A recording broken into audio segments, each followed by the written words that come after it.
ഞാനേ നീ ക്രിസ്മസ് ആയിട്ട് കരോള് പാടാൻ വേണ്ടി വന്നത്. അപ്പൊ ഒരു പുതിയ പാട്ടുണ്ടാക്കി, ഒന്ന് കേട്ടോ കേട്ടോ. ഇനി പ്ലം കേക്കൊന്നും വേണ്ട, ഇനി പ്ലമ്മിന്റെ തേങ്ങയൊന്നും വേണ്ട, ഇനി പറ്റാണേല് 500 രൂപ പോക്കറ്റിൽ 500 രൂപ എങ്ങും ക്രിസ്മസ് അല്ലോ. ഇത് ചേട്ടാ എനിക്ക് നീ ഇങ്ങോട്ട് 500 തന്നെ. വേറെ ചേട്ടൻ നിക്ക്, വേറെ അടിച്ചോളി പാട്ടും പാടിയ 500 രൂപ. എന്നാ കേട്ടോ, മുക്കാപൂലയുടെ സാധനം ഞാൻ ഉണ്ടാക്കിയിട്ടുണ്ട്, ഒന്ന് കേട്ടു നോക്ക്. ഇപ്പൊ നീ പാടി പോലത്തെ പൊട്ടപ്പൊട്ടാണ് ഞാൻ വെടിവെച്ച് കൊല്ലും ഞാൻ.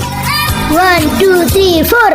തിരുസുതനായി അവതരിച്ചേ മണ്ണിൽ ഉണ്ണി ഈശോ, മാനവനായി മോചകനായി പിടിച്ചിടിക്കൂട്ടോ മണ്ണിൽ ഈശോ.